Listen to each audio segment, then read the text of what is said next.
everyone, and welcome back to my channel. I am extremely happy to see you guys back, and today I'm shooting another episode for my YouTube channel on learning English based on the questions that I got off of Instagram.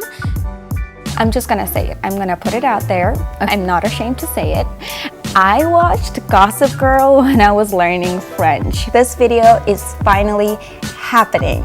I know that a lot of you are gonna hate me for this, but trust me guys, the very first thing that comes to my mind when I talk about learning a language is grammar. It lays the groundwork for clarity of meaning. Grammar skills are useful in every aspect of life. Education, to leadership, to social life, to employment opportunities. My first grammar book was the Blue Book by Murphy, and I think it's one of the best books to use if you're either getting started or improving on your grammar. Number 2 is reading. You are what you read. So I got a question on learning new words and expanding vocabulary. So reading is also the best way to acquire a large vocabulary. I do not believe in the USSR way of learning the vocabulary where you make a list of words in English and then you make a list of words in your own language and then you try to memorize them. That is a no-no for me. You guys need to read extensively if you really want to see results. When you're reading, you're recognizing the words and you're recognizing the expressions, and you have that aha moment in your mind where you're like, oh, I've seen this word before. I know what it means. One of my very first books was our 6th grade Sugar Babies, and I found the book in my American school and I just started reading it. Our next point is obviously writing. Writing is actually the moment of truth. Writing is gonna serve as a platform for reinforcement of your grammar skills and reinforcement of your vocabulary skills. Because when you write, you're expected to use good grammar, you're expected to use proficient vocabulary. You can't be using all the same words all the time. So writing is a great opportunity for you to incorporate all the structures in your brain that you've been building from grammar and reading.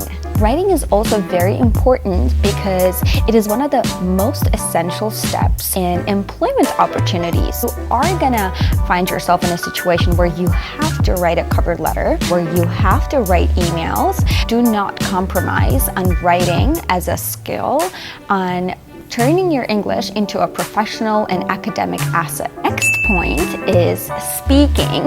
This one is very tricky, and I know because not a lot of us live in English-speaking countries. However, if your town has conversation clubs, international projects, just find those places and join those projects and use them as an opportunity to expand your speaking skills. You guys, we all know that without communication skills, it is impossible to progress in the professional world, in life in general, and in education. If you and your friend are both learning English, then spend the day speaking English. It doesn't have to be perfect, but all that matters is that you're trying. One of the followers is asking how to make it sound more natural. Sounding natural does not mean having an American accent.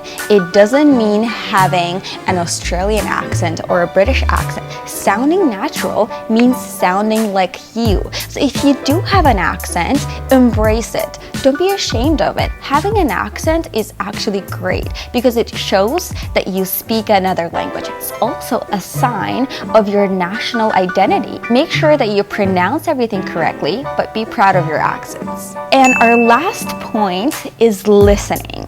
When I say listening, the first thing that comes to my mind is Netflix. Now, all those DVDs and CDs when you're sitting down and filling in the gaps are annoying. I'm a strong believer that if you watch Netflix in English, it is really going to help you up your game. I also recommend watching shows that have seasons and episodes because when you start watching it, it is going to be hard for you to get used to their voices. It's going to be hard for you to understand. But by the time you get to the last episode, trust me, you guys, you're going to be like, wow, I am getting there.